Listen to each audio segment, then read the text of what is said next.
What's going on, beautiful people? It's your boy, Mr. Meyer, with the fire, here to share ideas and take the collective vibration higher. And my sole intention is to reconcile all paradox with love and truth. I love you. This is Mars Day with Mark number 23. So this is the astrology for the week of November 14th until November 21st. I'm going to break down the planets by their degree, by their position, their aspects, and I'm gonna tell you what's gonna go on. So if you enjoy this video at any point, please hit that like button, show some support, show some love. I greatly appreciate you guys taking the time to watch this video. Without further ado, this is the chart of the moment.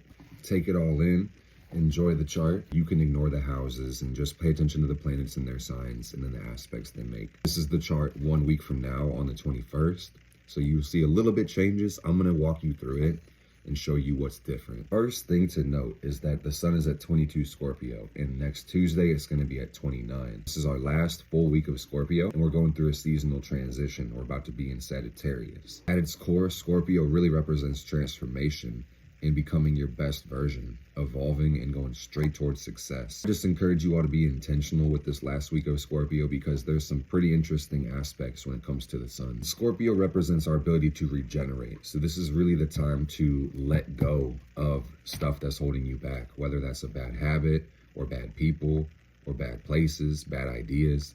Eliminate anything that's holding you back from true growth at this point, and you'll be grateful for it. Like on a more mundane level, this could even look like more rest. It could look like doing a detox or switching up your diet or the way that you just spend your time. Distractions is a really big thing to watch out for at this time. Anything you interact with, you're exchanging energy with. So it's just important to be mindful. What are you choosing to interact with? What are you choosing to take in? That is your diet. As I'm filming this, the moon is in Sagittarius, and in about a week it's going to be in Pisces. So we just had our new moon in Scorpio, and that means our moon is waxing. It's gaining light. This week is really about taking action. It's about initiating the plans that you're setting out. If you don't have goals, start there. This is about getting yourself in motion. I want to spend most of the time on this video talking about the moon, but before we do that, let's talk about the other planets really quickly. First, we have Mercury in Sag at 7 degrees.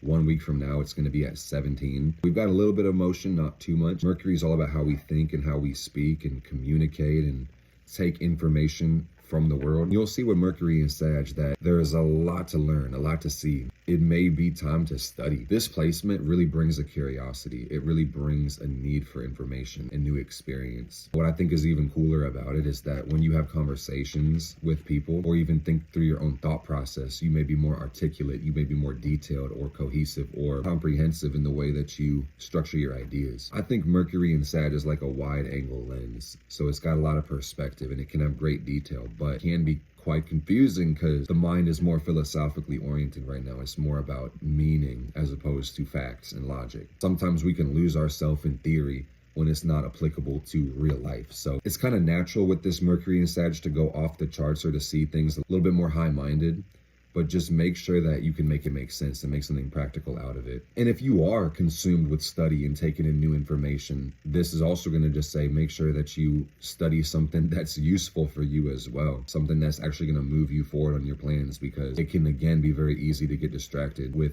Mercury being debilitated and us having Scorpio. Like if you don't want to be moving forward in your life, this is going to be the time for you to distract yourself with a whole bunch of bullshit. Just stay focused. That's really the point. Whatever you're paying attention to, you're going to bring into existence because that's what you're spending your energy in. This is a very beautiful week. All week, we're going to have Venus going through the sign of Libra, and she starts at 7 degrees and she'll end at 15. It's a Venus-Libra week, and what that really means is that things are beautiful out here, man. When Venus goes back home into Libra, beauty gets more beautiful.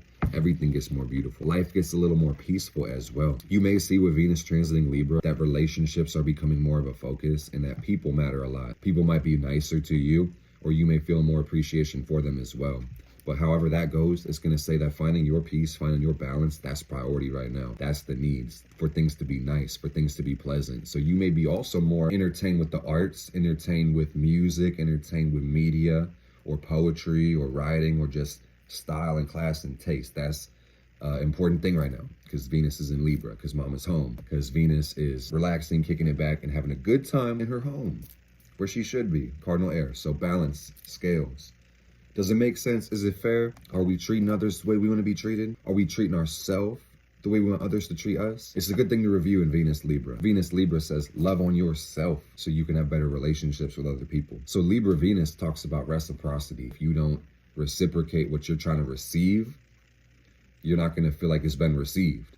You feel me? I've been seeing this a lot of my personal readings this week, that a lot of people feel unfulfilled or maybe underwhelmed with life, but they don't really be given the energy that they want to receive. And that's really the problem. You can't receive what you're not giving. Let's talk about Mars. Mars is in Scorpio at 23 degrees and it will end at 28 degrees next Tuesday. So it's a whole week of Mars in Scorpio yet again. Mars is home here as well. So Venus and Mars are kind of chilling. Mars represents our power and the direction of our energy, and Scorpio is really all about our desires. So that's exactly why it's home. This means being intentional and moving towards the things that fulfill us the most. This could look like pursuing your goals with obsession and compulsion and relentless force, distraction.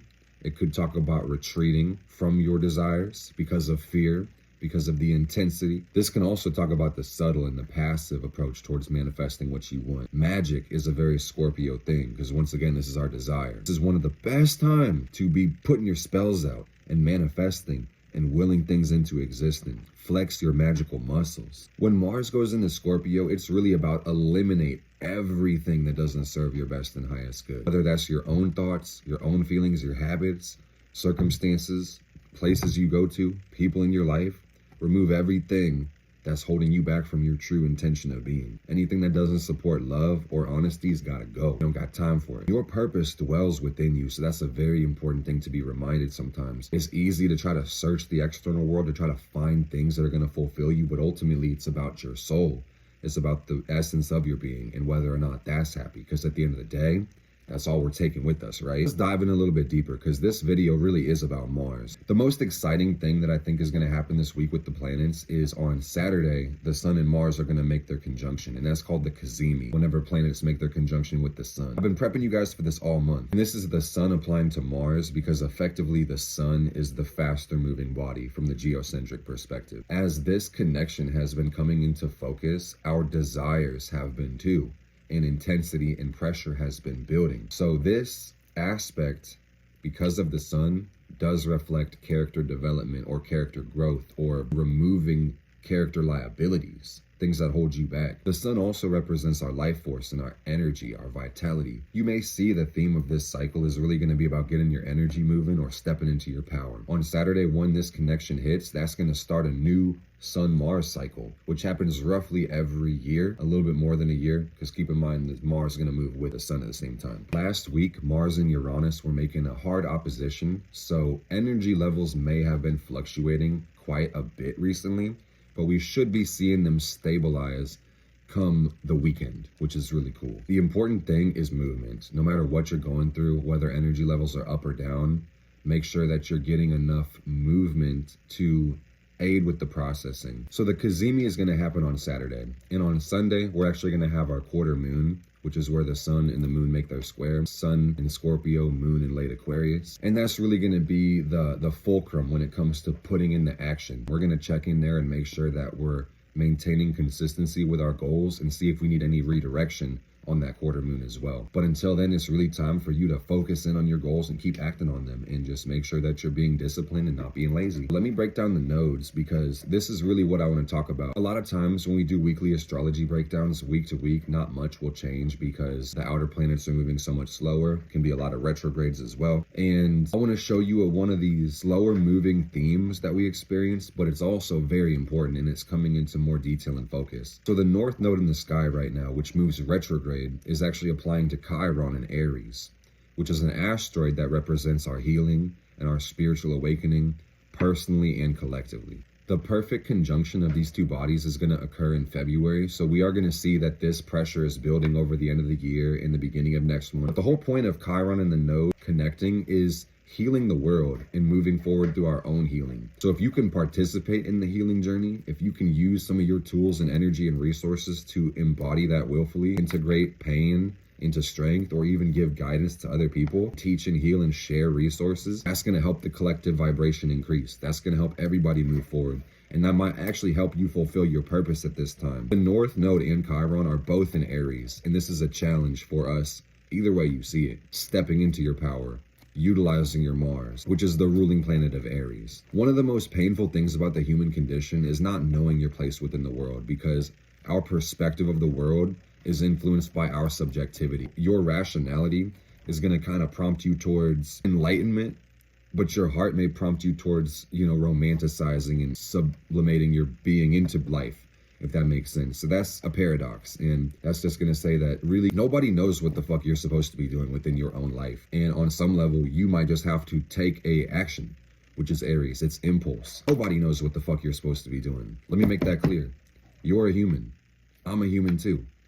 How can any human know with full conviction what another human is supposed to do with their purpose, with their life? If purpose dwells inside of us, we can't. So any human that tries to tell you they know what's best for you, 9 times out of 10 probably doesn't. If you're that human telling others, 9 times out of 10 you might not. So we got to be careful. We don't have the same maps. We don't have the same terrain. We don't have the same questions on our paper even, and that's a beautiful thing as well. But you will fall short if you get stuck in the South Node, if you need validation, praise, recognition, support from everybody for everything that you do. That's not going to work. This is about pioneering, trailblazing, going your own path, choosing a direction. And if you don't have a target to aim at, let the target be yourself. Let your character development be the focus. Success requires skills and character traits. If you don't know what skills to build yourself, build your inner temple, work on discipline, work on your livelihood, your health, your wealth, your success, your love. You feel me? There's no shortage of work you can do on yourself. So it kind of baffles me when people get bored or confused or don't know what to do, because there's always something they can pick. You could probably think about 5 things that could move you forward, but then the question would be for you, which one do you feel the best about? Because that's that inner fulfillment. That's that inner direction and purpose. Because we're talking about the moon, I also want to talk about Lilith, which is the lunar apogee. And that simply means the furthest distance the moon can be from the earth in its orbit. And that geometric point, that sign, is going to really indicate where our healing is coming from. Kind of like Chiron, we're going to see healing coming through Lilith. But more specifically, this is hidden emotions. And this is going to indicate the personal and collective repression that's going to be unearthed at this time, which is a beautiful thing, but if you're unaware of it, it may be more challenging. The interesting thing about Lilith and Virgo is getting rid of guilt. It's forgiveness for oneself and other people. And this can be a long process, and it's probably long overdue at this point. Lilith and Virgo is really about recognizing the perfection and the beauty in all the flaws and fuckery. Lilith and Virgo is about being a human, and quit holding yourself to impeccable, impossible standards that doom you to failure before you fucking begin. It's about recognizing the beauty in the process and falling in love with it too. Taking things a day at a time and recognizing that you're only competing against yesterday's version of you. Focus is really important where Virgo is concerned, but you're also going to want to slow the fuck down and really make sure that you make a connection with your mind and your body and let them sync up. It's not what we're doing, it's how we're doing it. It's about focusing and making sure that we aren't creating interruptions in our work because of anxiety or tension or disorganization. Getting your act together, about improving your skills, learning to be a student of the game, and taking care of your responsibilities. And I can't stress this enough, guys. Lilith transits a sign about every 9 months. So for the next 8-ish months, pay attention to your pets. Pay attention to the animals on the planet. Pay attention to even the tiniest speck of dirt, and you're going to see something very beautiful. It's the little things that really matter. And also, don't sweat the small stuff. And you may notice most of it is fucking small stuff that really irritates you and pisses you off. So the question is not, how can we become more peaceful and non-reactive? The question is, how do we redirect our energy? How do we move these energies? Yeah, we might need to pull roots out of the garden, so to speak, but at the end of the day, it's all energy for us to use and move through. So I just encourage you to find directions for whatever comes up as you're healing. But ultimately with this one, Virgo always tries to optimize, fix, and get better. So the presupposition is that we're not doing enough or going fast enough. That's the challenge with Lilith and Virgo, is that it was good enough before we started, man. Improvement is great and on some level necessary. But again, it's not what we're doing, it's how we're doing it. So the assumption before improving can't be that it's not good enough, okay? It's tricky, but real. One more thing I want to let you guys know about, which is really next week, but come Sunday, Monday, you'll be starting to feel this. The Sun and Mars, which have been moving through the tail end of Scorpio, are going to be approaching Sagittarius, and that's going to be making a 90-degree angle with Saturn in Pisces. Following the theme of this week, I just want to remind you that good goals are going to stretch you, and they may take some time to complete. At the end of this week, you may notice that it's a long road when it comes to the skills that you need or the character traits that you need to develop. And it's going to be really important that you be honest with yourself with the Sun aspect to determine what you actually need. Where are your true liabilities? Where are your true strengths? Make a good assessment of who you are and your skills. And then break down the process into bite-sized pieces And make sure that you utilize priority, meaning put the most important things first and the least important things last. And don't busy yourself with minutia. Go right to the heart of the problem. Give yourself credit for everything you do on your journey, because it's going to be a lot of personal growth. And if you're doing personal growth by yourself, don't let that growth and work go unacknowledged, okay? One good deed deserves another, so make sure you're speaking love and life into yourself and reminding yourself that you got your own back, okay? I hope you guys enjoyed this video. I appreciate you taking the time to watch this from the bottom of my heart. If you enjoyed it, please leave a like or a comment. If you wanted to get a personal reading with your boy, definitely take advantage of the discount I got going on for the rest of Scorpio. Code is Scorpio, save you like 20% on the readings, which I already took down quite a bit. So definitely take advantage of it. I love you, appreciate you. I'll see you guys in the next one. Blessed be.